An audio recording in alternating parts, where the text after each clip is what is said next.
Yo, Thought Warriors. What is up? Our learning is on. It's Lathan Jr. And it's me, Rachel and Lindsay. I'm in New York, but we will both be in New York May the 12th. Why, Rachel? Because we're having our first live show ever. You guys asked for it. It's finally here. Van and I will be in New York, a city that we'll talk about a little bit later, I might add. Yeah, and we'll be out there, higher learning, live in the flesh, ready to meet everybody.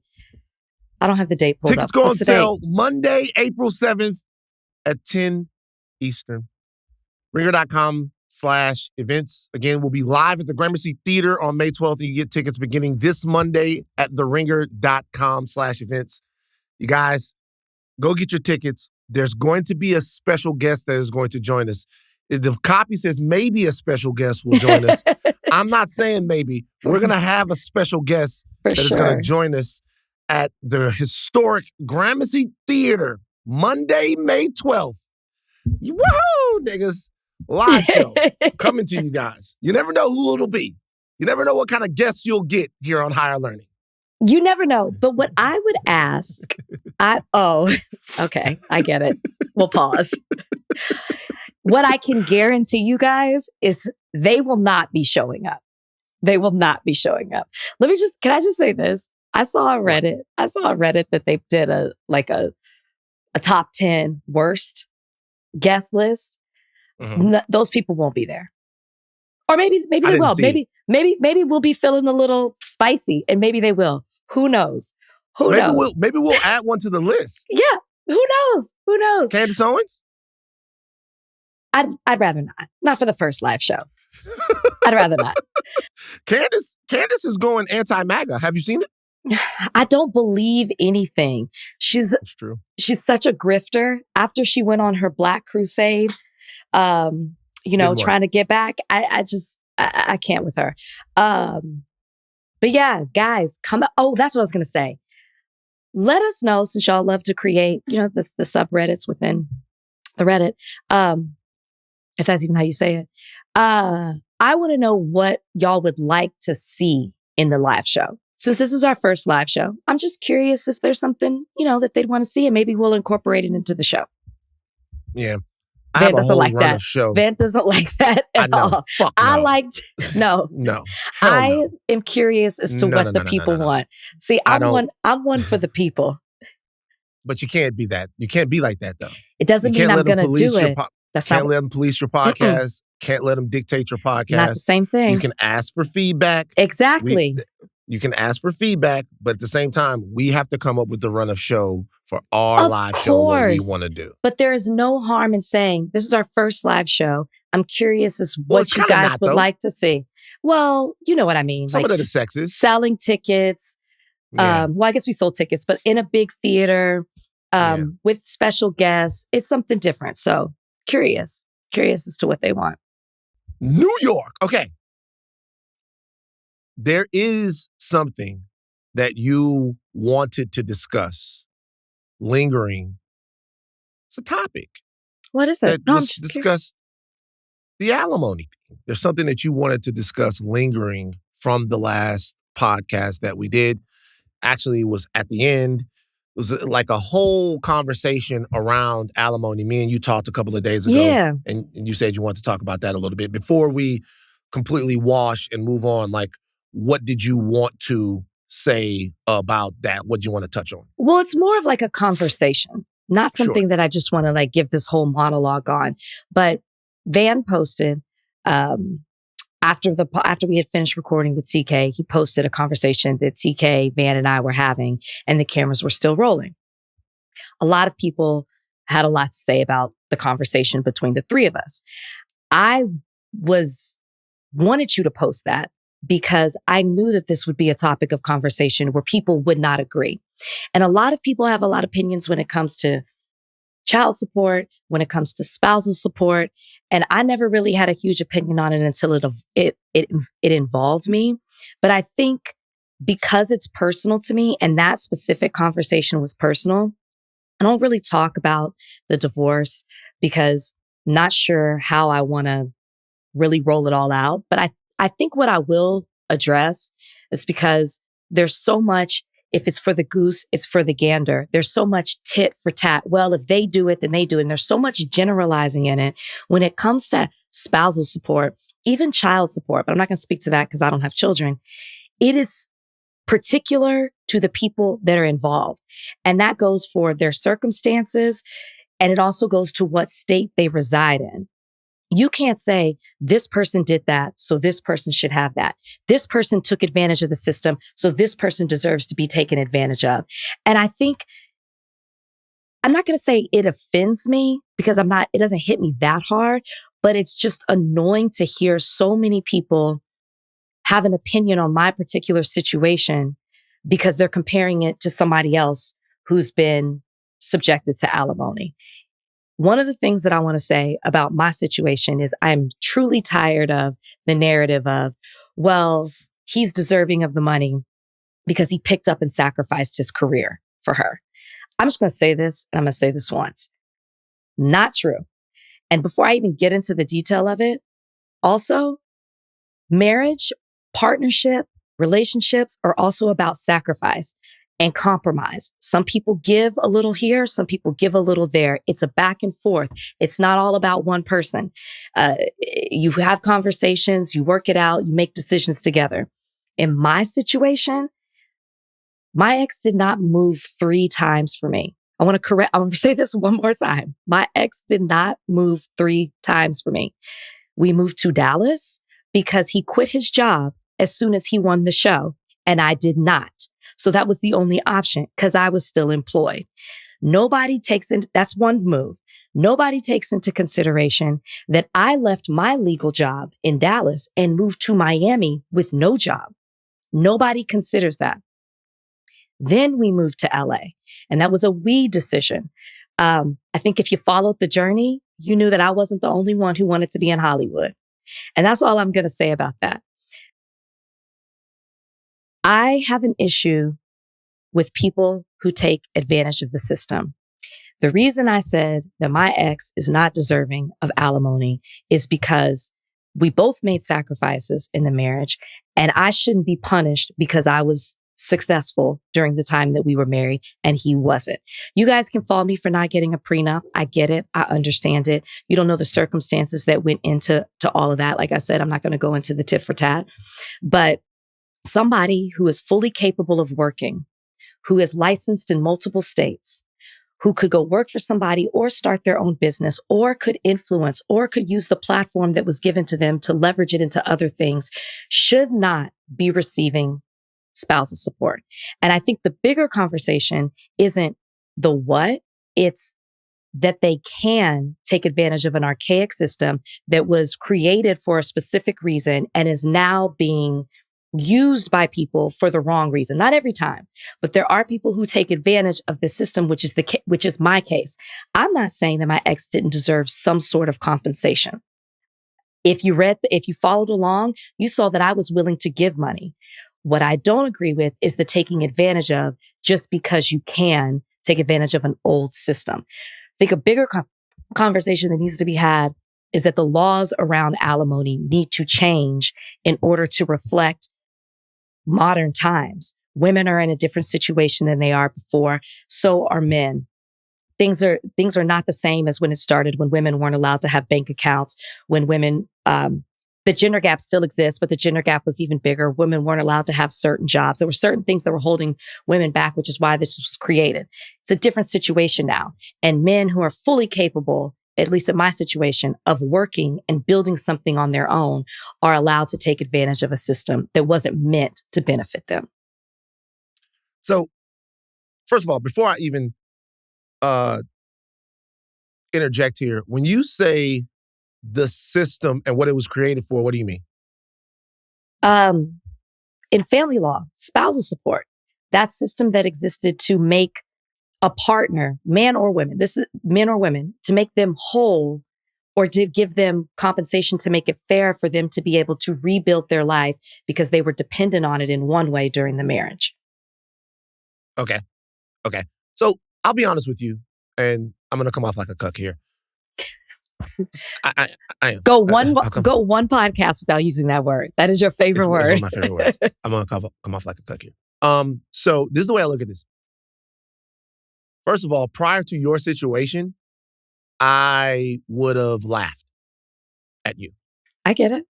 I would have laughed because you've just had so many different arguments with people, with women, to where women are talking about what they do in the household and how they're entitled to these enormous sums of money from men that they've been with.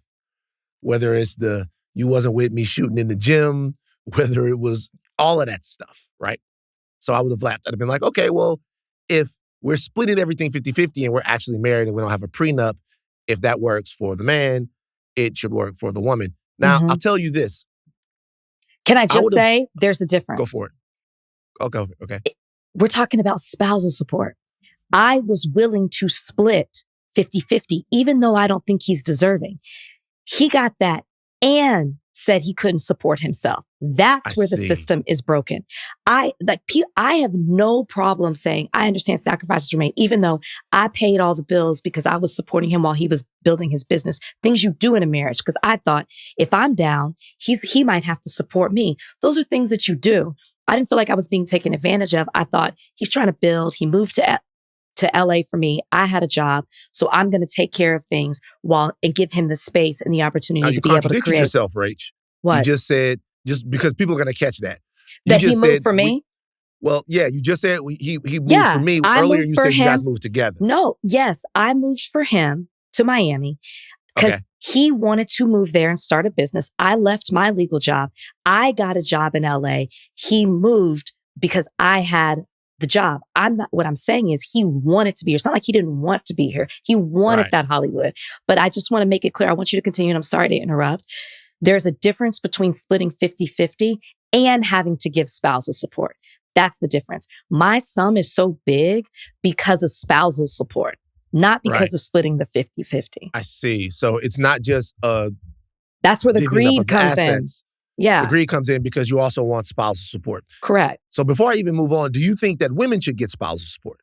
It depends on the situation. Depends on the Just situation. like a man should, right? If he moved to LA and said, I can't work, there's nothing for me here, I could have only worked here, and he stayed at home and, took care of things in that way, then he's got to now live on his own and figure out how to work and make a living. These are situations that require spousal support, in my opinion. Okay.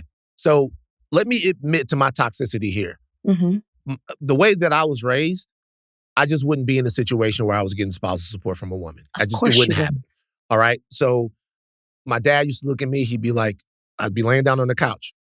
He'd be like, all right, we'll let you know something. You look useless right now. And I'd be like, oh, okay, I'm watching WrestleMania. And he'd be like, the world ain't got no use for a useless man. The world ain't got no use for a useless man. Get up and do something. Figure out something. Figure out how to be valuable to people, whatever. So it wouldn't be me, right? Mm-hmm. It wouldn't be me. Mm-hmm. I was saying that before just because it's such attractive chip in the overall gender wars poker game. So you get it, and now you get it. But I think about it like this, honestly. I look at justice in a very specific way. Meaning, I believe where there is equality, there can be justice. Where there is no equality, there can only be restorative justice. Right? Okay. So Makes if everything sense. is equal, what's good for the goose is good for the gander. But if things are unequal, then we have to consider that before we talk about what's good for the goose and what's good for the gander. So the way I look at it is this: it's very simple. There is a wage gap that exists. There is patriarchy that exists.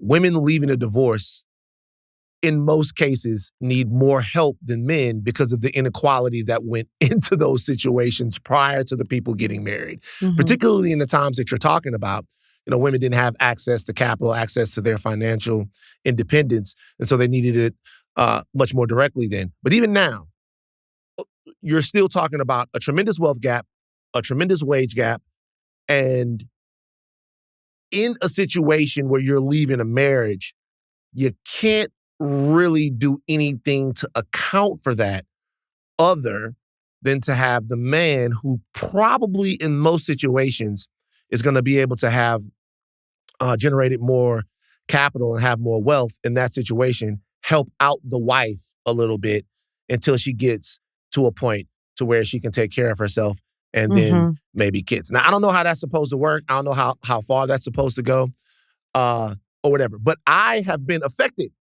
I think, by a couple things. Number one, and I'll just be honest with you, by watching how, and I'm going to say the name, how Brian handled this. Like, I'll be honest with you. I always fucked with Brian.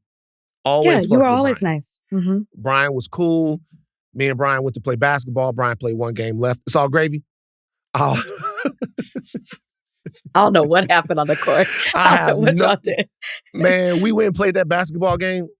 Brian came in there. You know, Brian talk about like he hoop and shit like that. Brian come in, he played the game. And we played. And look, I'm playing ball at that point. I'm like 315 pounds. I've lost, people can't tell now, I've lost like 40 pounds, right? But we can tell. I'm playing the game, right? And, you know, I hit a game winner. Bam! We got another game. We still on the court. This is Equinox on Saturday morning. Like, this is when the players are out. We got another game. Brian's on the side. I got a modeling gig. I'm like, what? Did he say that? Yeah, he said he had a modeling gig. So he had a modeling gig. He had to leave. And then he left. And he came home. Played. He came home. By the way, he came home. I was like, why Brian don't like modeling gig? What? He had a modeling gig. He left. I think maybe his body wasn't used to, but you know, whatever. His Brian's your husband. You never told me maybe that. His body wasn't used to hooping. He wasn't bad because even though I was out of shape and out of overweight, I had still been hooping. But he left. He left, of course. So, but even so, I always fuck with Brian. But I lost a lot of respect for Brian in the way he went about this whole thing. Sure. I just did.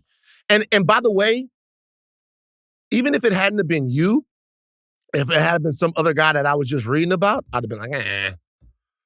But I'll tell you something about that entire thing, about that method of looking at things. It comes from patriarchy. That comes from my belief that men have a specific utility to society. And you could argue that it comes from a belief that men are slightly more important, right? Because when my father was giving that to me, that's definitely what he was saying. What he was saying was that men are far too important to be useless. Now, the only thing I will say about my father is that he did put a lot of respect into what mom did. My mother had a lot of different iterations of utility in the house. And what I mean by that is that at first it was just homemaker when I was a kid. It was just homemaker. It was just lady who cooked and all of that stuff. And then she would keep kids on the side. My mother ran an unlicensed daycare. A lot of people, everybody knew I went to one of those growing up. My mother ran an unlicensed daycare. She would just be keeping white kids. I would come home and be like, hey, man, give me my fucking toys. What's wrong with you? Give me my toys. That was the hustle back in the day. That was the hustle. My mother ran an unlicensed daycare. And she was cold with it too. Mama would scare the shit out of kids, come home, put mask all over her face, tell scary stories, the whole nine. It was great. I think she scarred Ryan a little bit. But then my mother worked at a law office when we moved to Los Angeles. She became like a paralegal. Then when we got back, she started working as a loan officer, started making like a lot of money. But she never, ever, ever, ever neglected what she thought was her duty to her family, which was to be present in the home as far as keeping the home straight, keeping food on the table, and looking after people. She never did that. That was something that she did, and he respected that. He respected that. That's nice. Despite the fact that he was the man that he was, he respected that, and he would be like, yo, when he would say clean up the house, he wouldn't say clean up the house so the house was straight. He'd be like, clean up the house. Don't disrespect your mama like that. Say thank you to your mama after your mama didn't cook. do all of this stuff. Your mama does this, your mama does that. Now, there was tension after she started making more money than him. There was Patriarchy. There was tension then, right. So I'm saying, even though I look at this the way sort of that you do in terms of the whole alimony thing, it probably doesn't come from a good place. It probably comes from a place that is bound up in me thinking, men are too important to not use that importance out in the world. Or men are too privileged, or men are too useful, or the world stops if men don't have utility, if the world stops if men don't get up off their asses, right? So I'm not sure it comes from a great place, but after watching kind of what you went through, I'm like, did I lose respect for him? A little bit of respect. You respect everybody as a human being. Did I lose a little bit of respect for him only because he's a man and he's doing this?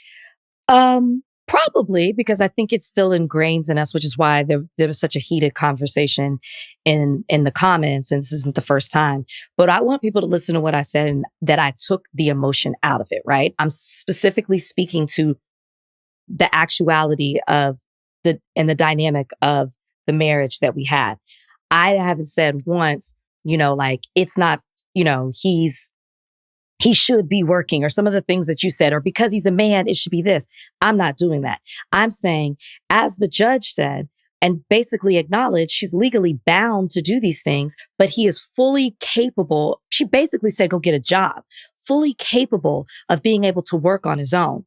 And instead, people laughed when I said he was a leech. But the reason that I said that in, the first spousal support payment is because not only are you asking for spousal, you're asking for my retirement, my stocks, my investments, like every single thing, tax refunds, every single thing that you could pull from, you were pulling from, rather than just saying, hey, I made some sacrifices.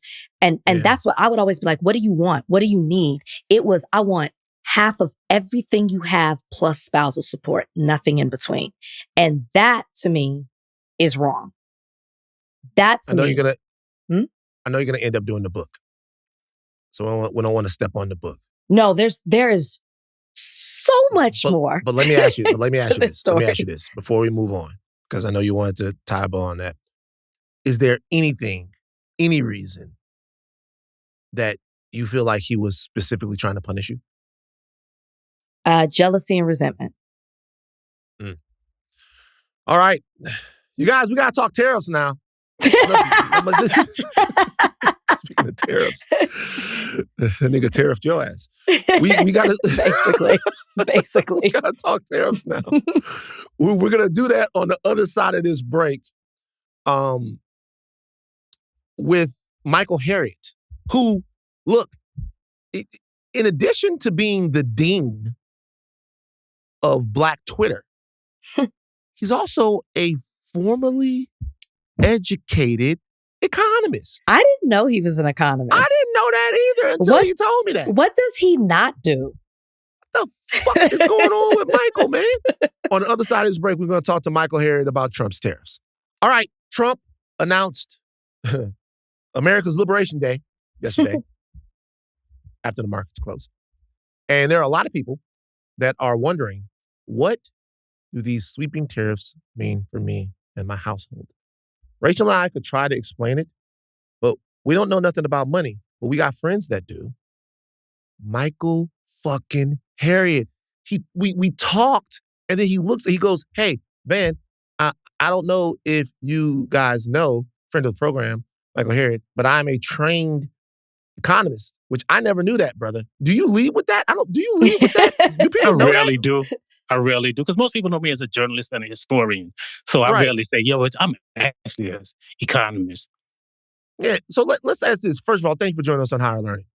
You guys know Michael. You guys know everything that he does, but he's going to help us dig into these. What is the point of these tariffs? If I was to ask you this as someone who is concerned, a citizen, what's the point of these tariffs? Trump has given a lot of different reasons. He said that these tariffs are retribution over fentanyl. He said that they're reciprocal tariffs against countries that are tariffing us. But no one seems to really know. Do you have thoughts on what the point of the tariffs actually are? Yeah. So tariffs do a lot of things, depending on how you use them. But the point of these tariffs, they won't reduce the flow of fentanyl because, like, the government, it's not like these governments are, conspiring with people who are shipping fentanyl over here. And it's like three countries that send fentanyl over here anyway. So they're not to stop the flow of fentanyl. Governments usually try to stop drug dealers. Anyway, it's not like they'll try harder. It's not to help the economy. What it is really, it is the last ditch effort of a dying empire to help. Think about the people who voted for Trump, right? Uneducated working class white people who are by and large losing their jobs because American manufacturing is dead. And so to throw a bone to these people, he instituted these tariffs because they've been led to believe, like, the reason their factories are closing, the reason that American economy is on the decline, the reason they have what we call economic anxiety, it's because of the foreigners, right? Those liberal countries that are ruining trade because they're not getting a fair shake. And so if we charge these other countries a tax to sell their stuff in America, then it'll fix everything for these poor working class white people who, historically, you're from Louisiana, like working at the plant was a job that could guarantee you a middle class lifestyle. Certainly. And when you compete against other countries, right, you kind of have to be inside a real meritocracy. What these tariffs are is really economic affirmative action, right? Well, think about it, right? So they are an affirmative action that helps what all of these white people who voted for Trump say they love, right? They love the free market, right? They love a meritocracy. They love lower taxes. They don't want government intervention. This contravenes all of that, right? To help these companies gain an economic footing. And that's why he's instituting these taxes, because it'll work for, a little while. But then, as we've seen before in history, twice in history, every 100 years this happens. And what happens is a huge depression. What you say it'll work for a little while, but when will it work? Oh, go ahead, Rach. I'm sorry. No, that was my question. So go ahead. Yeah. Like, when will it work? It seems to be that these people that you're talking about right now, it'll immiserate them in the interim, right? Because prices are going to go up. It seems like they're going to lose jobs. So when is it going to work? So what'll happen is a lot of these American manufacturing companies will have relief in the market, in the global market, right? Like, they'll be somewhat on an even footing. So you have to remember that America doesn't make shit anymore, right? Like, we don't create stuff, right? So these people are employed in jobs that are basically going to disappear anyway. But this will give these companies a reprieve. Some of these companies, these manufacturers, a reprieve for a little while. Some people won't lose their jobs. They will pay $10 a dozen for eggs, right? They will have higher prices, but they'll have, for a little while, an income. We saw it in 1828. This happened, right? And what happened was there was this economic boom for 2 years, and then they wrote this thing, say, well, these tariffs are so bad, the southern states should be able to nullify them because we got free labor, right? And that's what that principle that they use, that nullification principle, became the main impetus for the bloodiest war ever fought on this continent, this Civil War.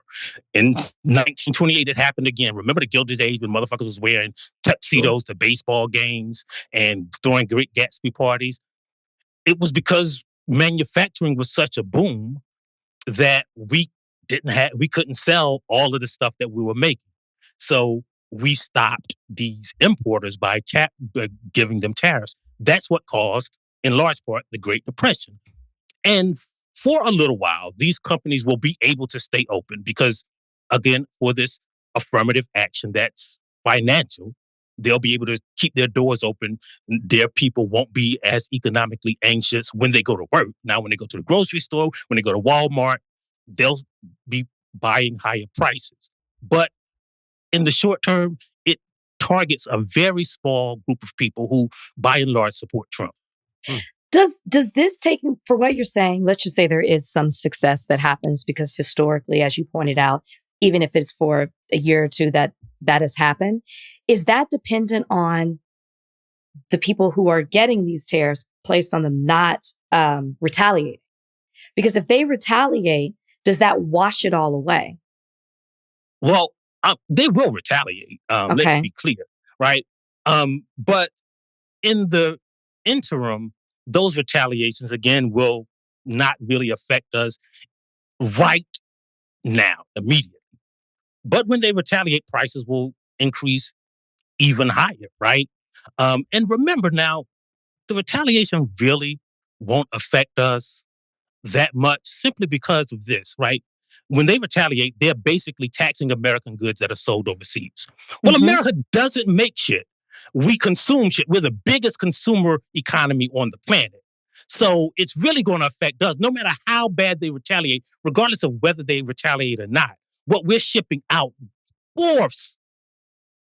is dwarfed by what we take in, what we consume. Americans buy everything across the globe, and we don't choose based on quality. We choose based on price. So it's going to hurt our economy in the long term. Like a year from now, you're going to see this. Even if he rescinds them tomorrow, it's still going to hurt our economy. So I still want to make sure that I get to clarity on how we'll benefit in the short term, just because there's so much panic. There's been $2 trillion erased from the stock market already. And like people are talking about the Nintendo Switch 2 is coming out. And the Nintendo Switch 2 is pissing kids off because it's going to be much cheaper in Japan than it will be here because there are tariffs across the board on Japan now. And now to import the Nintendo Switch 2 and have it come over to America, we're going to have to eat that. The consumer's going to have to eat that. So what I'm trying to figure out is even the working class white people that you're talking about, how does it materially help them to have instability in the economy and to have higher prices paid, not just at the grocery store, but for cars? Literally, Trump and his administration said, just don't buy any cars. Like, the cars are going to be more expensive because of all the different things that are tariffs. So how are they going to be, what is going to be better for them with higher prices and more economic instability? I guess I don't want to understand. So it's not going to be better for them. And you're talking about two different things. You're conflating two different things. Right. Say you are a steel worker in Birmingham, Alabama, right? And because of what you produce in Birmingham, right, you can really only sell your products in America because the tariffs in America, right? You don't have to compete with global companies, right? Right. And this gives you a more uneven playing field, right? So your steel factory is going to stay open. You're going to keep your job. There's not going to be, incredible layoffs that we saw on the horizon because of this looming recession. Okay. Right. So it's only going to help them by not losing their job. So you're talking about a very specific portion of the population. I'm understanding you now. Excuse my ignorance. A very specific portion of the population who might already be employed in these industries, right, who are going to get some stability from the fact that these industries are now protected by these tariffs across the board. Right. Question I'll ask you about that. The Atlanta Fed is now saying that there could be a recession. The number keeps going up. It's going from 25% to 35%. Now there are people that are saying that there is a 50% chance that there is a recession that's coming.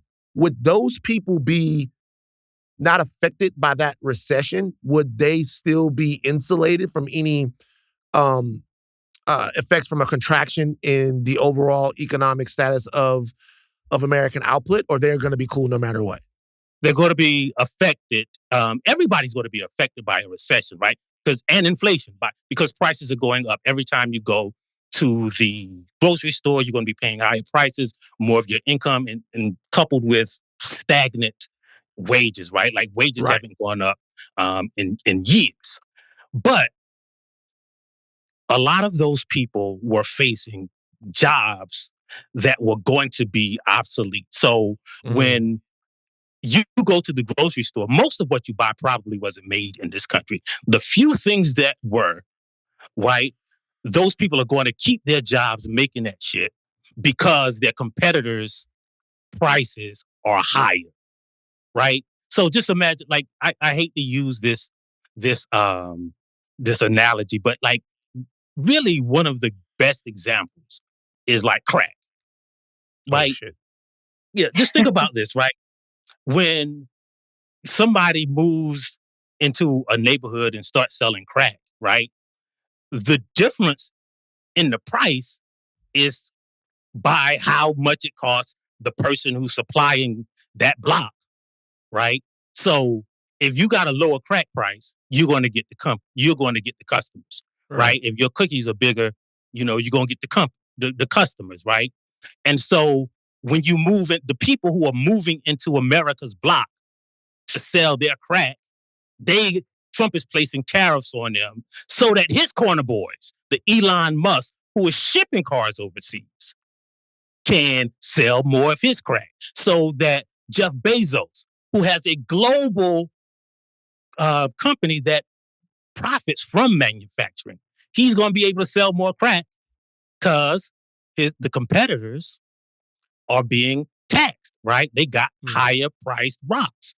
And so that dynamic is going to benefit billionaires and the poor white people who work in manufacturing.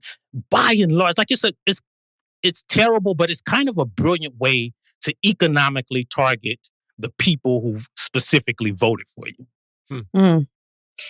I know inflation, it's happening, it's going to happen. But if we continue in this way, I think that now hearing recession and hearing Van talk about the percentage of it, is it inevitable? Will it absolutely happen if we continue in this way? 100%. And 100%. What would that look like? Well, so it's going to look like two things, right? Again, most of the stuff you buy is made overseas. You don't know whether it's made overseas, and even if it's not made overseas, like the ingredients that go into the thing comes from overseas by and large, right? You might get a computer that's made in America, but the chips are made in China. We cannot compete with them unless we tax them. They use child labor who work 14 hours a day, so we can't compete with them. The only way we can compete with them is tariffs. So here's the problem, though. In a capitalist system, right, when the American companies are not going to use that advantage that they have in the marketplace to give us lower prices, they're going to raise their prices too. They the always job do. of an American company is to make as much money as possible. So if their competitors were selling it at $17, right, they're going to sell it for $16.99. They're going to increase their prices to $16.99. So they're going to make more money. The inflation is going to hit us, and prices are inevitably going to go up. There is not a single company in America who is not going to take advantage of a way to make more profit. That's why companies and corporations exist. Not only that, I could make an argument that even though we're talking about that worker in the short term, right, that those companies, when they have to negotiate with unions and when they have to match their profits when they have to match wage growth with their profits, that they'll turn to automation. That those jobs that those people have will actually still be imperiled. Because if those American companies that don't have the option to have the slave labor that they might be getting in China or some of the labor practices they might be getting in other places, that they'll turn to automation in places where they can't, and they will eliminate jobs to keep their margins fat, despite those workers and those industries maybe being a little bit more robust because they're producing things domestically. Is that something that you could possibly see happening? Oh, it's definitely going to happen. It's already happening. This is why all of those people are economically anxious. Again, there are two things, right? What these people have been led to believe and reality, right? So they think they're getting laid off because of the foreign companies, because of what Biden did, what liberal policies, high taxes. But what they're really facing is just a change in technology and a change in the American economy, going from technological advances in automation back from human workers assembling things. Now that's the reality. But what they think is that it's the price. We can't compete because of the Chinese people making stuff for 12 cents an hour. And Biden opened free trade and Clinton opened NAFTA. And we got these open borders and the people are going to take our jobs. That's what they think. So this is a kind of a signal to those people, but it won't alleviate their problems. Mm. How likely is a depression? So, one thing that we're not talking about with all of this tariff stuff is that a depression is likely because of this, right? It's just terrifying. All of those people who are going to be paying high prices, all of those people who are going to lose their jobs, they're not going to be able to use government assistance. We are simultaneously dismantling the federal bureaucracy that provides these protections, right? Like, how are they going to get Social Security checks? How are they going to get, food stamps and Social Security benefits and all of that, right? So even the people who have been getting those government programs, they're going to see a reduction. And coupled with high prices, I don't know how depression is avoidable. Like the Fed, when the Fed says 35%, you have to realize that this is probably one of the most conservative economic institutions in the world, right? They're saying, when they say 35%, add 20% onto that, right? Because they're being conservative. And if you talk, just like you said, when you talk to economists, regular economists, they're saying 50%, they're saying 60%. It's almost avoidable. And it's almost no way to turn back. Once these things are in place for a month, we're not going to be able to turn back. You can't turn off and on tariffs like this. They're pretty durable. You guys, that was award-winning journalist, New York Times bestseller, the author of Black AF History, the Unwhitewashed Story of America. Also holds a degree in macroeconomics and international business from Florida State. Wow. The overqualified Michael Harriot. Thank you for joining us today on Higher Learning, brother. Always good to talk to you, man. Always good to talk to you guys, too. All right, brother. Thank you, Michael. That was great. Thank you guys for having Easily me. breaking it down. Thank you. Jesus Christ, you scared I the shit failed out of me. economics. I'm so afraid. I am too. Yeah, it's going to be fucked. It's going to be fucked up, right? The next 15 years is going to be fucked up. But I wanted to ask God. you this. I wanted to ask you this, and I know, and maybe we can put this in or not, but knowing that you said in a month will do the damage. If it's a year or 6 months or whatever it may be, and enough is happening, I would imagine that there would be a political shift where these Republicans can't continue to blindly back Trump when their constituents are suffering so much. I would think that would put some sort of pressure on the Trump administration to where they say, hey, we can't continue like we are or continue to hold our place, our power in America if the people who vote for us are harmed the most. Do you foresee something like that happening? So for that to happen, right, the Republicans would have to. So when they passed this continuing resolution to keep the government open, right, they did this weird thing, if you look at that resolution, where they made a year, like the rest of this year is 1 day, right, according to the government regulations. And why they did that is because Trump did all of this. Like Trump, a president isn't supposed to be able to enact tariffs. To do that, he has to declare an emergency. So an emergency, he can declare one for 3 days.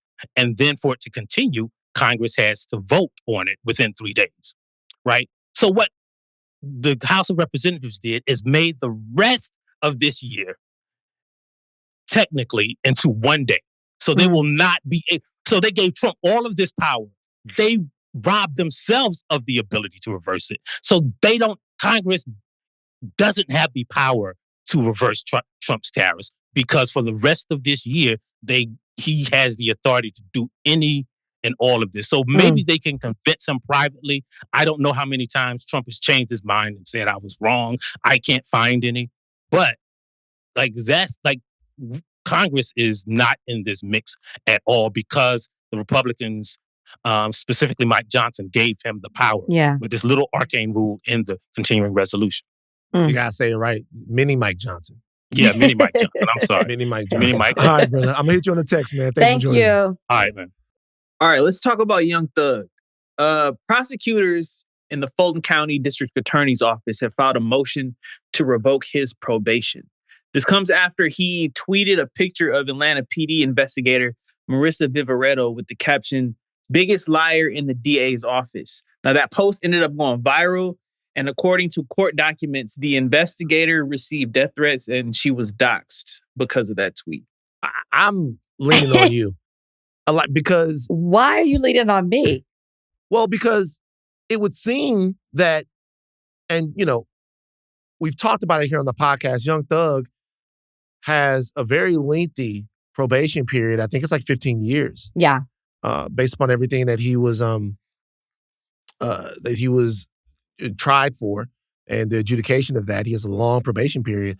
But it would seem like he has freedom of speech, right? It would seem like he could say that his trial was fucked up, or the Atlanta PD was fucked up, or the lawyers were fucked up, or he could say fuck Donald Trump, or he could say fuck Fonnie Willis, or it would seem like he has freedom of speech. But he obviously has freedom of speech, but he also has strict terms of his probation. I don't know what every single thing is outlined in the probation, but right. I know that he's obviously required to drug test and random searches, and he can't be affiliated with any gangs or any gang members, or can't promote them.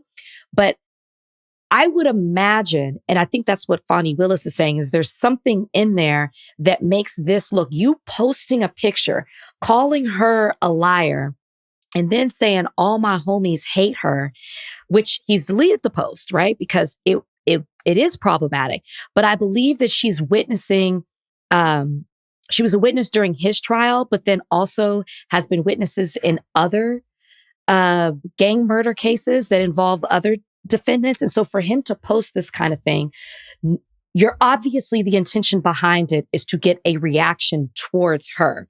And I think an argument can be made. I'm not saying that they'll be successful in this, but I think an argument can be made that this is intimidation or harassment and is provoking people, which it did, to harm her just by you posting this and saying and calling her a liar, basically relating it to your own situation as she was a witness during your trial. So you can't tell me that he didn't want something to happen to her. Maybe not this exactly, but he wanted people to come at her. And Rachel, I think you are correct. I'm going to read this from USA Today. Williams, who was originally tried alongside other members of YSL, which prosecutors alleged is a violent street gang, is accused of recirculating social media posts from a blogger that revealed the identity of Marissa Viverito, an investigator currently testifying in a hearing over a multi-defendant gang murder. The court had explicitly outlined that the identity of witnesses should be kept confidential. There you go. But the blogger posted a photo of her anyway. According to the motion, alongside the caption, she doesn't want to be shown on screen. Well, here she is. So it seems that there's another case here where the court explicitly said, do not show the identities of witnesses. Mm-hmm. And the blogger did it anyway. And then Young Thug then repeated or retweeted that. I guess my question is, he's not involved in that case. I'm not making arguments for Young Thug, but he's not involved in that case. So if he retweets that, even though there's a court order in that other case, could they actually send Thug back to jail and he has to do all of this time? I don't know the terms of his probation. There could very well be something.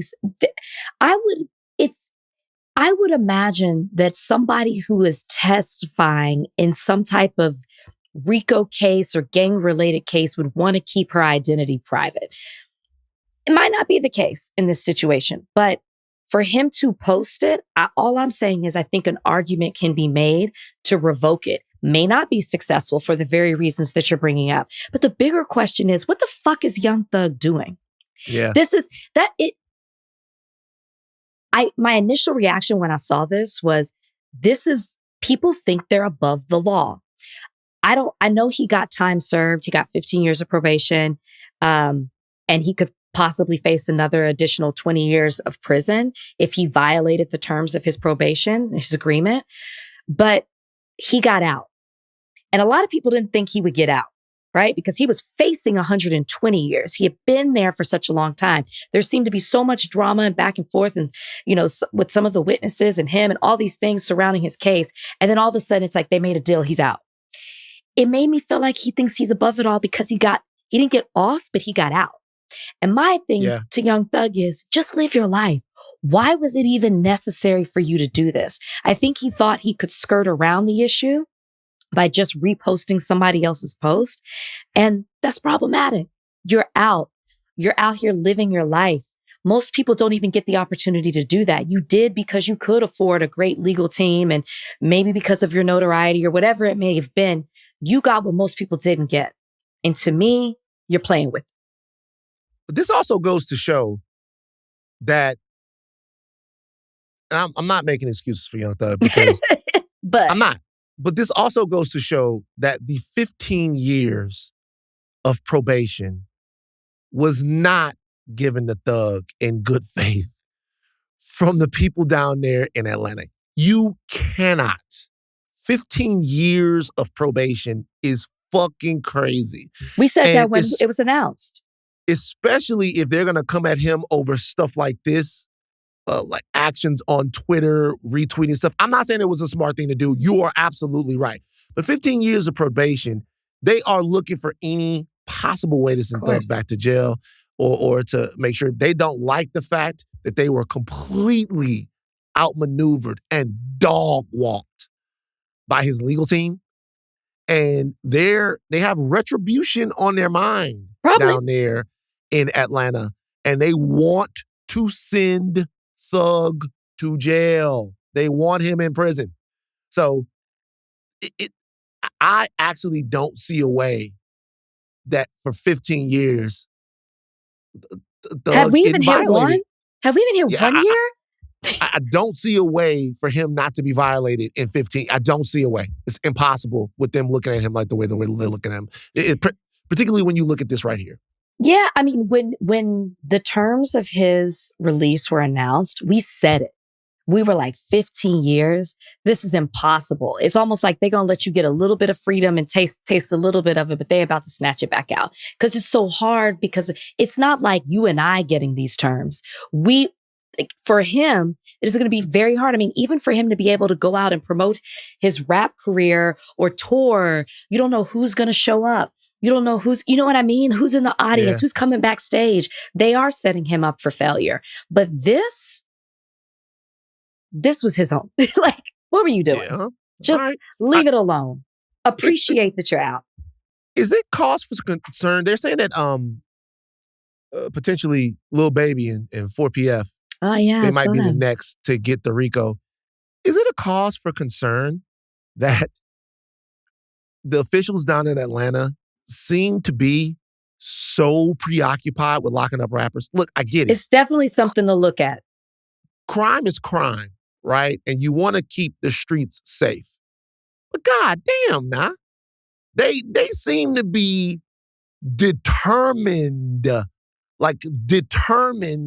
to lock up rappers. And it's a different rapper, seemingly, every couple months. And all using RICO. I'm thinking about all of these other things that you could RICO. I want to see some Proud Boy RICOs, and I want to see some RICOs involving some white supremacist gangs, or I want to see some white collar RICOs, all of this stuff.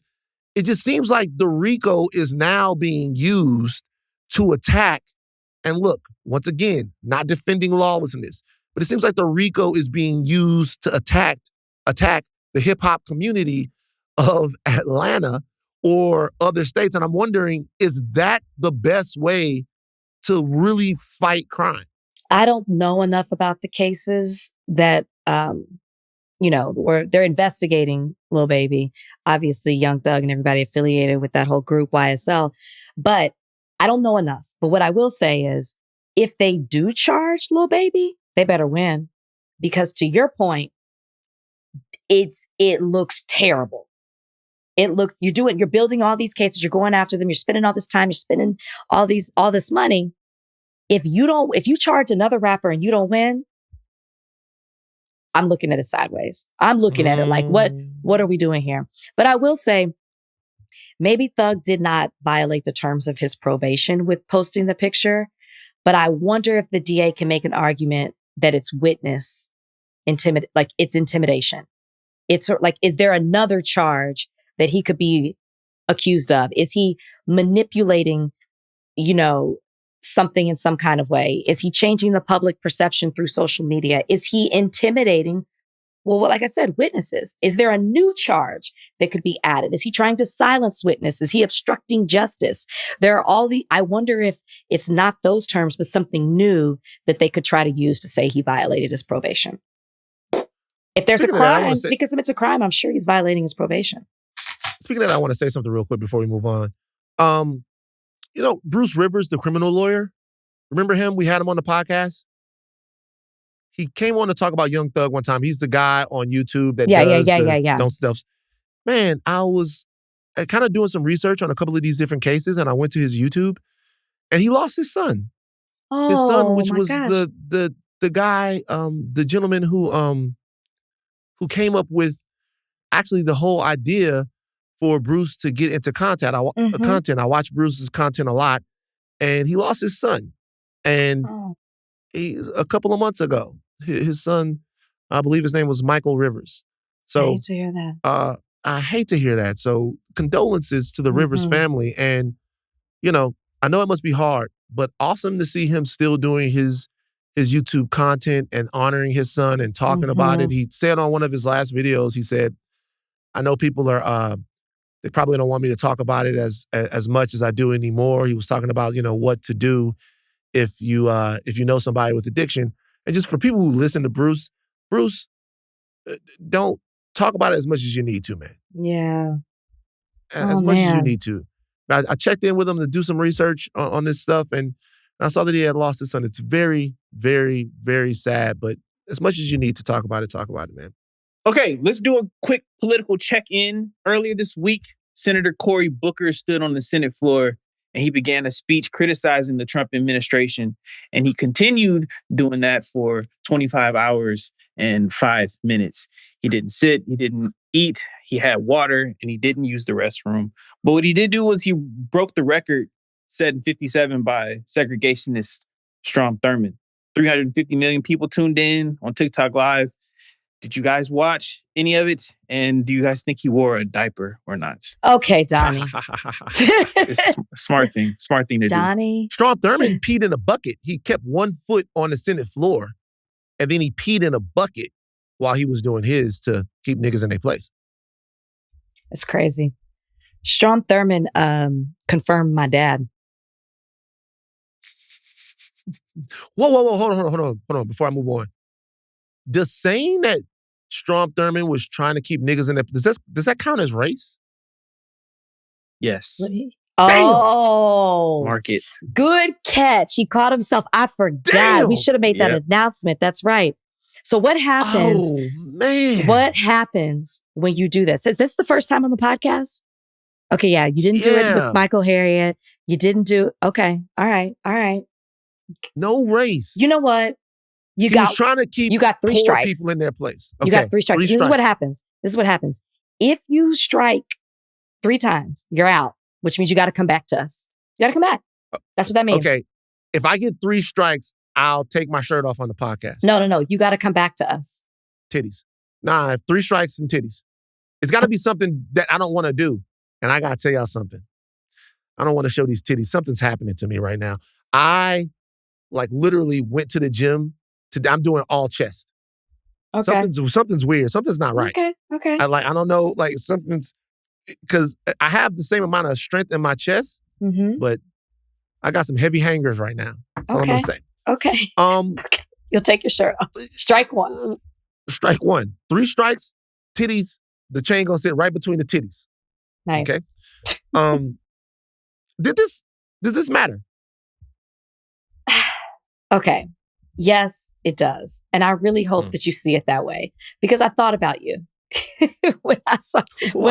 because I know you're not big on praising politicians. And here's my concern as some of the rhetoric that I'm seeing surrounding Cory Booker.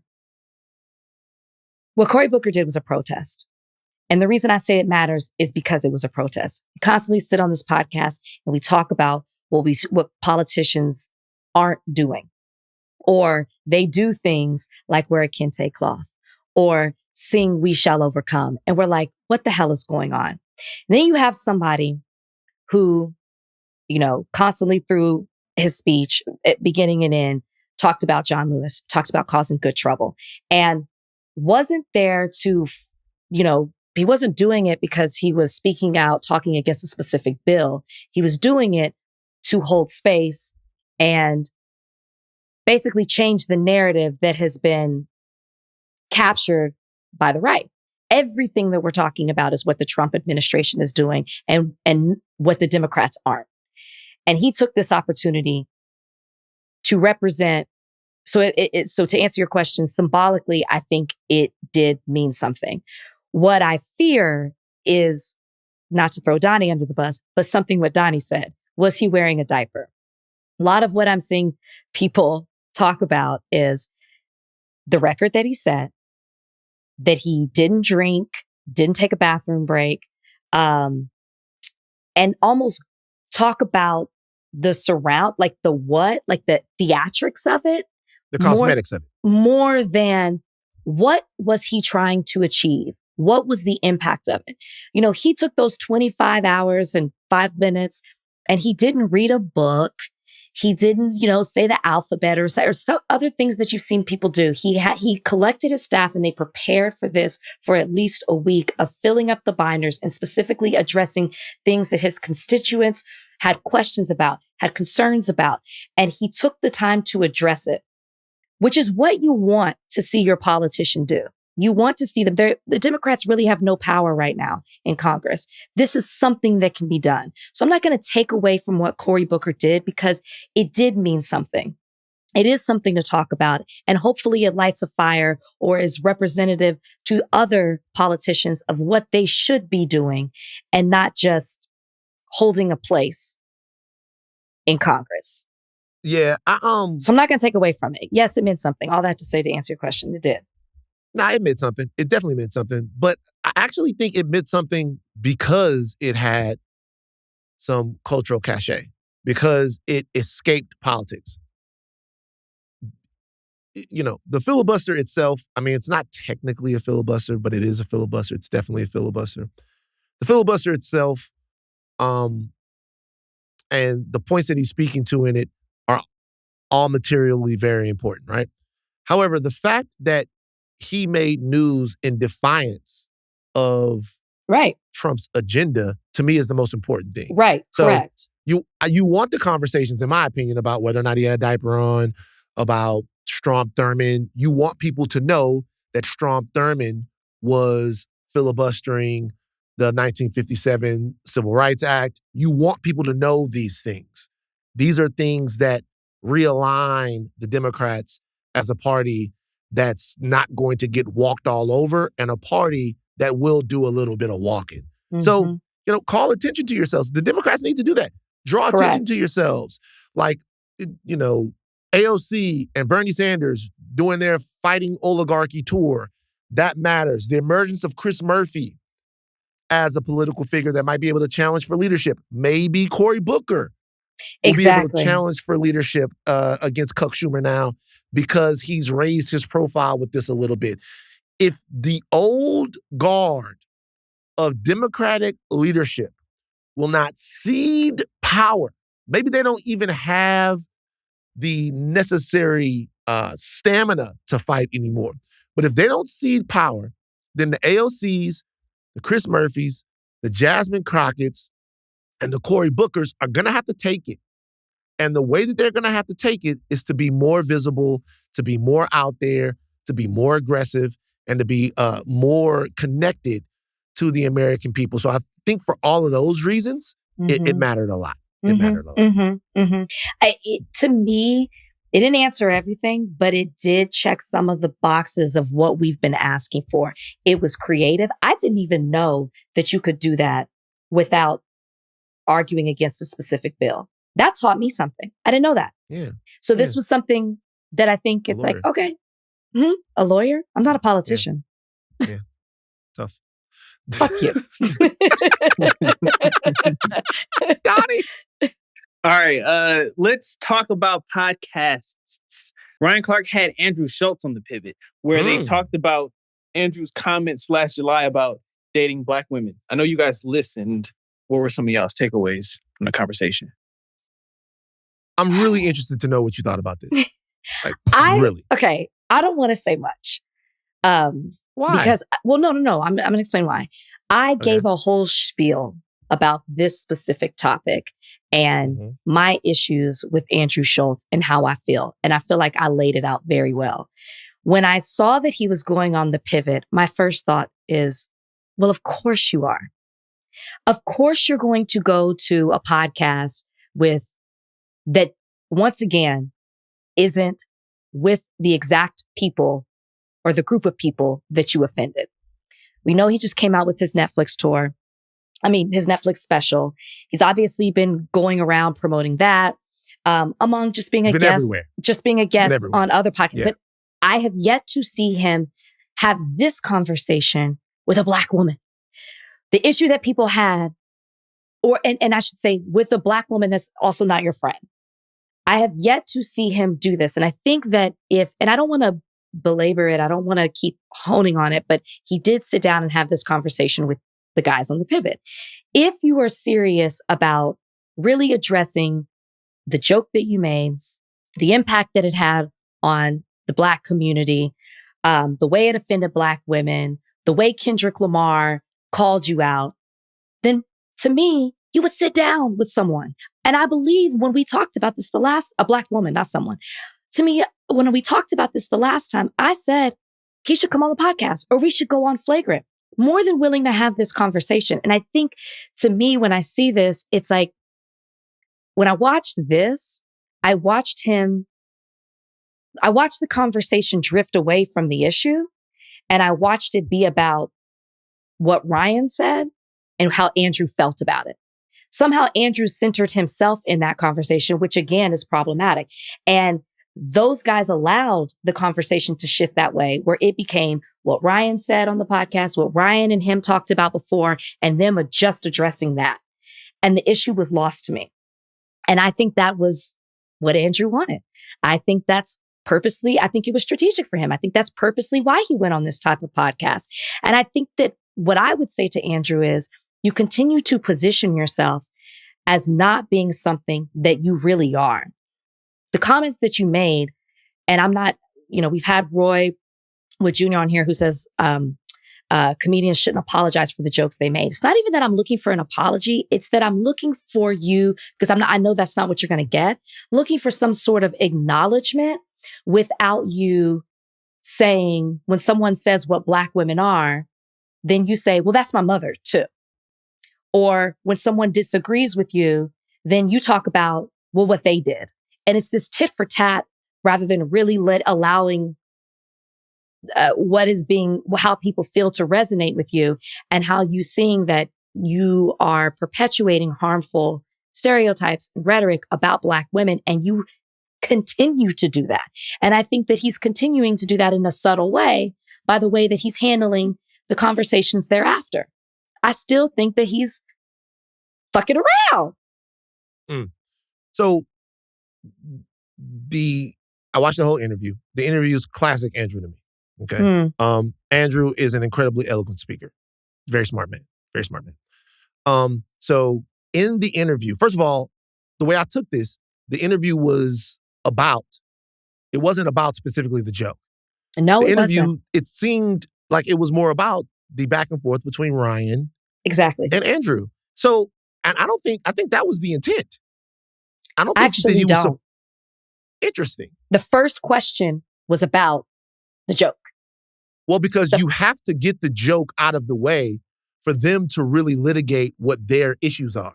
So that going on that podcast to me was more about them talking about what was going on. Really, they centered them because that's They what did. kind of it was about. Here's the thing now. By the way, I have no problem with that because he wouldn't have been going on there had Ryan not came out and said something about the joke. If you want to have a specific problem about the joke, then you really couldn't do that on the pivot. You would have to do that with a Black woman outside of your sphere. The joke is going to be a part of the conversation on the pivot. But then when you look at what they're going to talk about on the pivot, they're going to talk about whether or not Ryan was looking for clout.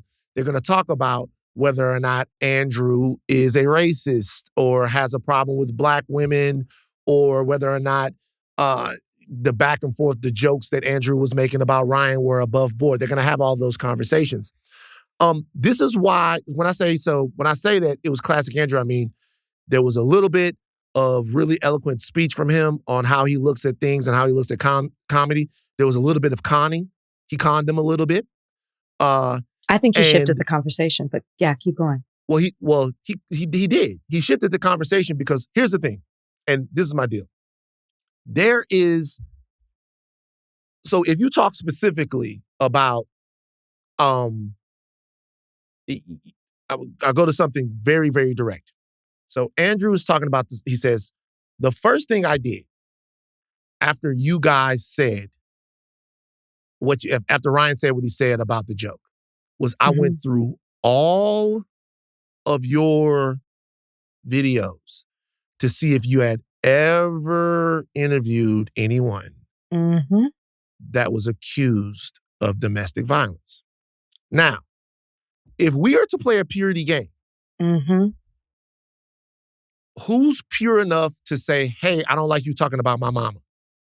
If we are to play a purity game, which is what I continue to say, then that makes sense to do that. But if you're actually trying to understand what problem somebody has with something, then you wouldn't do that, right?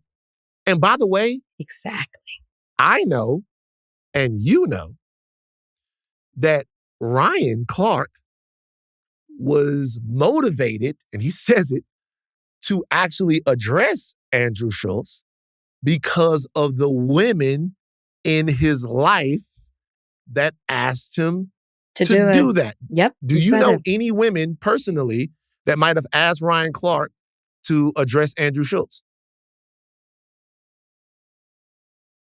I'm trying to think if I did. I don't know if I did, but I said you should probably talk about this. And by the way, I'll say again, it's not just Rachel. It's when I'm telling you Molly from P68, Rachel, Nina, like I'm naming names, Kalika, every single Black woman that I know, and I know other people close to Andrew that had the same situation, were like, yo, what the fuck is he doing? For whatever reason, they did not like that shit. And by the way, if we are looking for the picture perfect, unbelievably pure, above reproach Black man to say, I don't like you dissing my mama and my sister, or I have to speak up for women who act, we're not going to find them. We're not going to find them. Like, we're not going to find them, right? Andrew's a Trump voter. I know that he believes that Donald Trump isn't a perfect person. You would have to believe that, right? However, he still cast a vote for Donald Trump to run the country. So I don't need to go on flagrant. If I haven't been invited on flagrant, by the way, I have no problem. I've been on flagrant before. But what I'm saying is, if the conversation is to be had, it is to be had with someone like you to that point. Now, that would be a specific conversation about the joke itself and how it makes people feel. That would be that. That's not what I feel like this conversation on The Pivot was about. This conversation was partly about that, but only as the impetus to what made Ryan and Andrew have some animus between them. Well, this is where I disagree with you. The first question that was asked was about the joke. Ryan did a whole thing to Andrew Schulz on his podcast prior to this, talking about the joke. To me, that was the reason for him to come on the podcast, like to talk about the joke. I think Andrew shifted the conversation by saying things like, well, my mother who immigrated here has basically, I understand all the things that Black women stand for, and my mother stands for those things too. That's a shift. Him saying he went through all the videos to see who they brought on the podcast that abused women. That's a shift. The things that he was saying to me were either, I'm not going to say they were red herrings, but they were definitely to shift the conversation to not just be about the joke. I think the conversation should have been exactly what Ryan said when he said he said the reason that he talked about it is because women were telling him, Black women were telling him to do so. I think that is all that the conversation should have been, or at least majority of the conversation. Surely it would have moved on to other things. Like, they're talking about their issues though. And the joke is the impetus of their issue. But I mean, they eventually got into all kinds of different things. They're going to interview Andrew Schulz right now. That's naturally going to happen. So, but I think know, he but did I'm talking about, to your point, Ryan isn't even equipped to do that. I mean, you're saying that. You're saying Ryan isn't even equipped to dive in. I'm saying he's not a Black woman.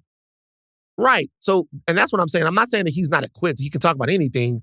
When I say equipped, I don't mean equipped from the standpoint that he can't have a conversation with Andrew Schulz about that. I'm saying he's not a Black woman, so it's kind of not his conversation to have. That what they're going to talk about, to your point, what they're going to talk about was their issues. I thought that was appropriate.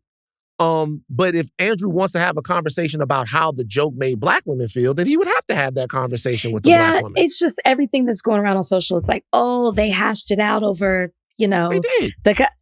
They hashed it out before in a text message before he even came on the podcast, which is why he came on the podcast, because he knew it was going to be a friendly space. My issue with Andrew is he positions himself like he is somebody that cares about the issues of Black women, and he really doesn't. That's my biggest thing. I don't see a difference between him and Tony Hinchcliffe. I really don't, from the way that they vote to the race jokes and race humor that they make.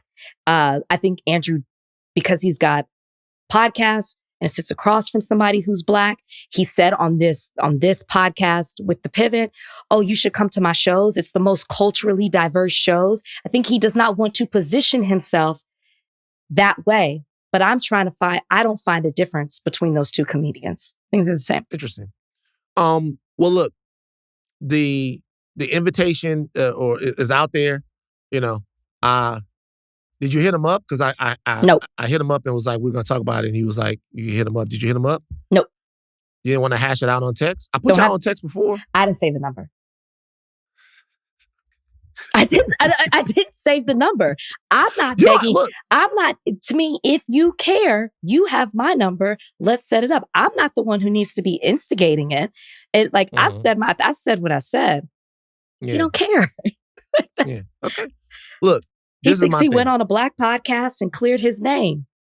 Well, I mean, last thing I'll say about it before we move off of it. I do think it's interesting that the conversation happened in the first place. I think that this comedy special is by far, I mean, Andrew's everywhere. You see him everywhere. This is a big, huge moment in his career. I think that this issue is a little bit of an albatross for him. It's interesting seeing him feel the need to actually, if not clear his name, set the record straight on who he is. I've known him for a long time, and a lot of the conversations that we had in the past were conversations where we were in direct political and cultural opposition on things. Mm-hmm. And, he just wanted to there's not a lot of people who have been around for a long time and know a lot of people that don't have a problematic white boy or two in the crew, right?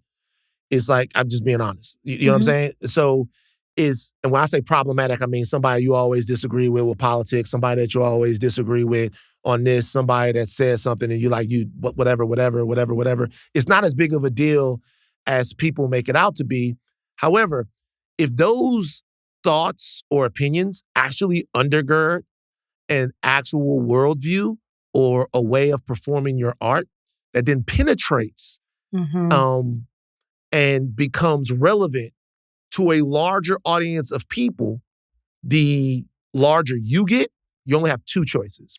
One is to sort of deal with the views or the way that you look at things, or to try to maneuver around them or to negotiate them, right? That's the only way. And I don't think that maybe he thought, or maybe other people around him thought, that this would be as big of a deal as For it sure. is. Well, because he always has. Well, being the racist comedian is probably something that he's actually not comfortable with. In a real way, he's probably not comfortable with that. Look, and let me say something else. Just to Even be real. when he was on the movie You People, that's the character that he played. That's who he played. Yeah, like why you think you were cast to play that type of character? That's who you are. Let me say something else. Let me say something else, and let me just be totally real, all the way real. I'm gonna keep it real on this, and I'm gonna always be honest about the conversations that I've had with him or how I've known him. But just to be real, knowing somebody or like going back as far with somebody was not like super far, but you meet somebody 2013, 2014. My first podcast appearance ever was on The Brilliant Idiots. Alex Thomas had me on his podcast too. I got shout out Alex Thomas. It was on The Brilliant Idiots. So it is difficult for me not to see Andrew blowing up like this and not feel good about it. I'll just be honest with you. It's difficult for me to see you have a personal Andrew. Relationship.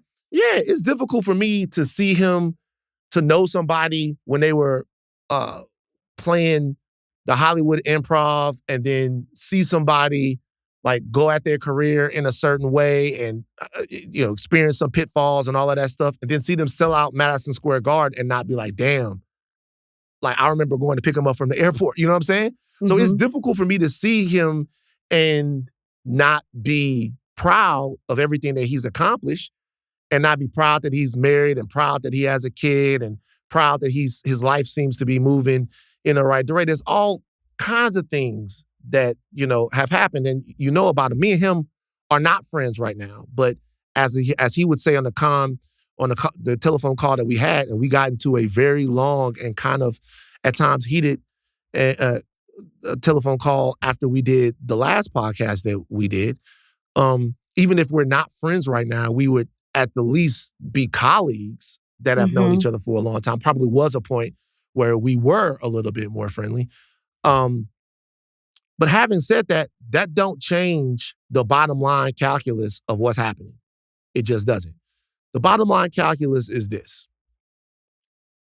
For certain people, characterizing Black women in a specific way, in a way that denigrates them, not that these people are perfect, not that I'm perfect, not that I've been perfect with Black women, not that I haven't cheated on Black women, not that I haven't been a part of jokes or not always been, but I care about the safety of Black women moving throughout the world. I do. And what we'll say before, look, you can say whatever you want. Say, Van, you've been with white women before. You can say, Van, you were on TMZ. You can say, Van, you watch pornography, and the pornography that you watch denigrates women. You can say all of that. And all of it will be true. But the bottom line is this. I want Black women to be able to move throughout the world safely.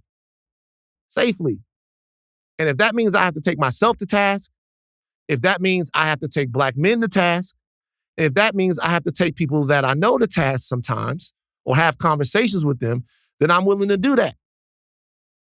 Yeah. Not because I'm any better than anyone.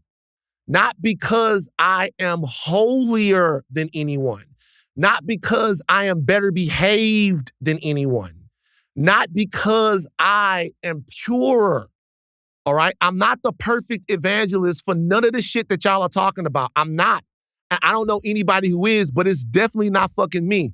The only thing I am is concerned.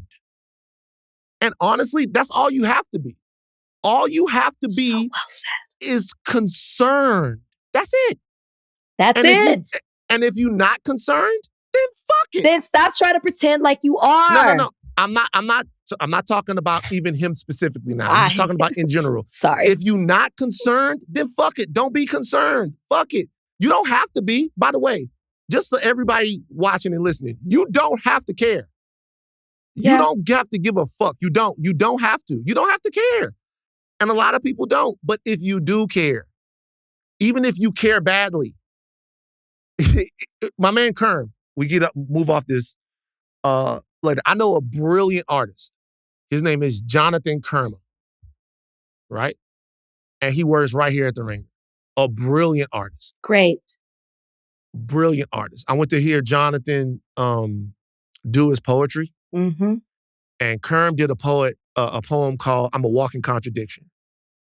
And he goes, I don't remember all of it, but he goes, "I'm a walking contradiction." He goes, Future in my playlist, bell hooks on my shelf. You know, I'm a walking contradiction. Like, I hate my dad, but would love it if he called. You know what I mean? Mm. So, and I'm listening to him, I'm like, just a young man in the world going, hey, I'm not perfect or at my best all the time, but God damn it, I want to do my best. And I want the best for you. So look, I might post that poem, by the way, by Kerm. Kerm is a fucking I know. G. You remember, I got Kerm to is hear so him good. too. I didn't even know. Yeah, Kerm is a fucking G. So all I'm saying is like, don't feel like or don't let anybody make you feel like you have to have a complete clean slate to want to go clean something up. It's just not true. And at my most cynical, I'll look at it like it's a trick bag. Like it's actually a distraction from either you wanting things to be better or from you wanting yourself to be better. All right? Don't hold yourself up to be better than no one. You're not holier than anybody. You're not more perfect than anyone. You're not any of that stuff. But if you want things to be better and you're not perfect, that's completely okay. Completely okay. All right, Donnie, last one. All right, let's close out with Rachel's list. We've teased this. Oh, I want to do Anthony Edwards, bro. Okay. I just gotta say, my list is in conjunction with his BBL, so they go together, right? That's the whole reason I had a big dick energy list, so we can save it. Okay. I want to do Anthony Edwards. Let's do Anthony Edwards. The mother of one of his kids has denied rumors that have been going around that he requested to pay 18 years of child support up front. Aisha Howard, who also has a baby with Lil Baby, said that there are no court documents, motions, or proceedings that have occurred, nor have I been offered or agreed to such terms. I came to this situation with the status because I have a child by a very successful artist, right? From then, I am viewed as a certain type of woman because I am beautiful and have a nice body, and normally women like that attract a certain caliber of men, which is also not my fault. Thoughts on the drama? So then he's not paying the it hasn't been confirmed. So she's saying it's not true. So it's just a rumor right now. What has been confirmed is that he is the father of 3 children with 3 different women in the last year. All right, man. So look, once again, I'm not judging Anthony Edwards' moral compass. Like I said, in no position to. But I'll say this. If Anthony Edwards wants to be a huge NBA multimedia superstar, he has got to start moving different. He's got to be better than this, okay? So forget about the women. Don't forget about them. But aside from the women that have had babies for him, there are also women that have produced text messages with Anthony Edwards to asking them to have abortions and the whole send the video thing and even conversations with this woman where it looked like he was pressuring her to have an abortion. And look, I get it. He didn't want to have a kid with her. He didn't want to have a kid with the other lady. Okay. But I'm telling you, if Anthony Edwards, he's at a crossroads in his life right now. This is not me coming at him saying, hey, brother, be better because you shouldn't be out there having sex with women and doing all of that stuff. He's 22, 23 years old. There's a part of him that's going to go out and he going to fuck with chicks. That's the way that it is. But if he cares about his life moving forward, his earning potential, if he cares about being a man, and if he cares about the amount of responsibility that he's putting on his plate and how he is comporting himself, he has got to do better. You can't be the face of the league and the dick of Instagram at the same time. You can't be. You're either going to be the face of the NBA or you're going to be the dick of Instagram. You can't be both of them. So if you care about everything that you could be, I don't know what's going on with these young guys in the NBA now. If you look at Ant, if you look at Zion, if you look at even Ja to a degree. And once again, I'm not judging these young men's moral compass. I'm not judging their moral compass. They're kids. I'm judging the way they're comporting themselves and the situations that they're getting themselves into. Should I be able to tell somebody, hey, not a good idea to go get that many women pregnant? Should I tell somebody, hey, not a good idea to do some of this? Yeah, cool, I could. I'm not judging them though. I don't want to judge them. But what I do want to say is take your fucking future and who you are seriously. Take the stature that you have seriously. Take the impact that you could potentially have seriously. Take yourself seriously. And it doesn't seem like Anthony Edwards is. So Anthony Edwards has already come out and said he does not want to be the face of the league. So I think it doesn't matter. But you said either this or that. It matters in the sense of, it's not saying he doesn't have the talent to be it or he could. He has no desire to. So every way that, by his own words, so every way he moves is in opposition of that, except on the court. Every way he moves outside of it, he don't want, okay, a little bit on the court too. He doesn't want that. So you know, my issue with him, and to steal your words, it's not that I'm judging him, but I do have an issue with you making a baby and then getting mad when the girl wants to keep it. Strap up. He's young, doesn't want to, whatever reason, I don't know. But you mad at her for keeping it, but you also didn't strap up. So I have an issue. Let's just say this 18 years thing is true, or it was some type of suggestion, or maybe an offer where he offered to pay $5,000 a month for 18 years, a little over $1 million, was like, go do something with it, don't want anything to do with the kid. That in itself is sad. That is, I it's agree. terrifying and it's sad. I agree. You have no desire to be a part of that child's life. You're treating the child like an animal you can just return back to the pound. It's such a disgusting way to think. So I am going to judge you for that, if that's true. She's saying it's not. But just that mentality, because you can, it goes to what I was saying. Just because you can doesn't mean you should. Okay. It goes back full circle to what I was saying about alimony. Just because you have the money to pay off for the baby for a year, like if it becomes true and that child reads about how he was so disposable to you and basically you said his life was worth $1 million and something, that is psychologically so messed up for you to have that mentality and for that child to have to endure that. And for the mother. Like, it's You know what one of my homeboys told me? He's like, I'll never forget this. I can't believe I haven't brought this up before. He said that his dad didn't check in on him because he was ordinary. And I was like, what you mean? And he said, so, his pops was around.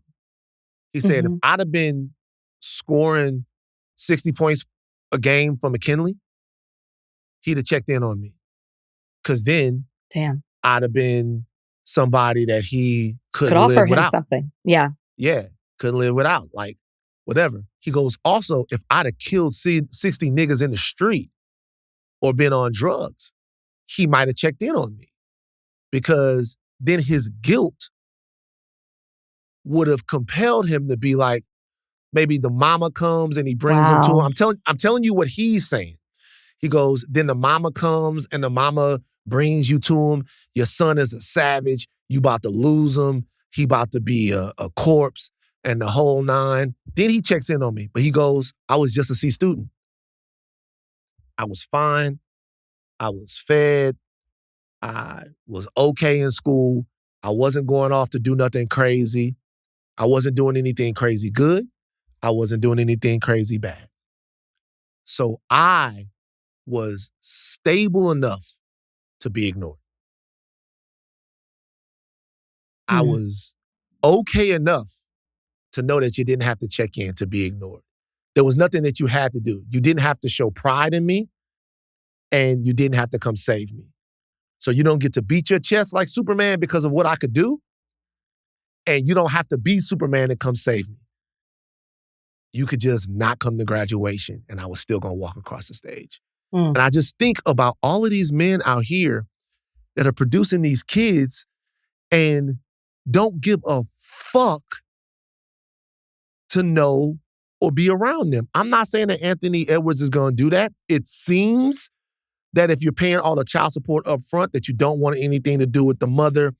You don't want anything to do with the mother. I wonder how your relationship with the kid would be. But I'm just saying, fuck, man. Well, he did say in a text message, like, basically, you just gonna have a kid. He said, I'm paraphrasing, but he was like, oh, so you just gonna have a kid that ain't gonna have no father in his life. That's what you want to do? Kind of like, he has said, I am not going to be around, at least specifically to her, this woman involved. That's what he said. All right, you have this baby. You're gonna have this baby by yourself. Like, that. Right.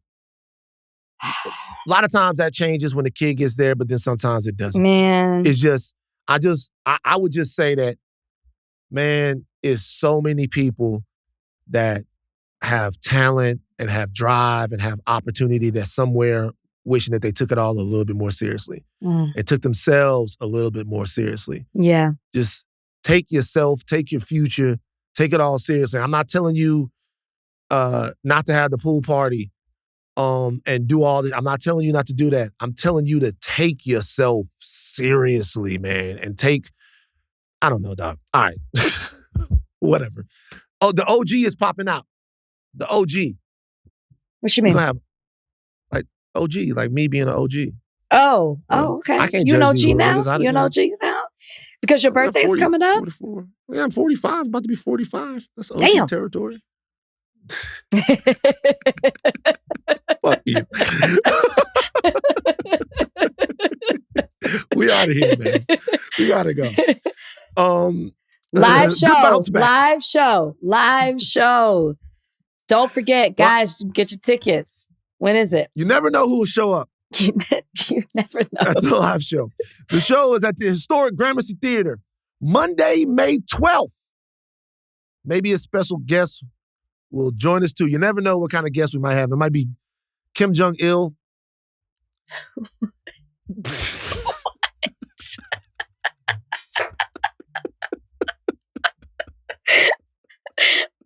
We could have Vladimir Putin. Putin could be on the show. Steve Bannon. You never know who's going to join us Andrew here on Schulz. You never know. Tickets go on sale Monday, April 7th at 10 a.m. Eastern at theringer.com/events. Again, live at the Gramercy Theater on May 12th. And you get tickets beginning this Monday at theringer.com/events. Take your thin caps off. Do not stop learning. I'm Van Lathan Jr. I am Rachel Lynn Lindsay. Bye, guys.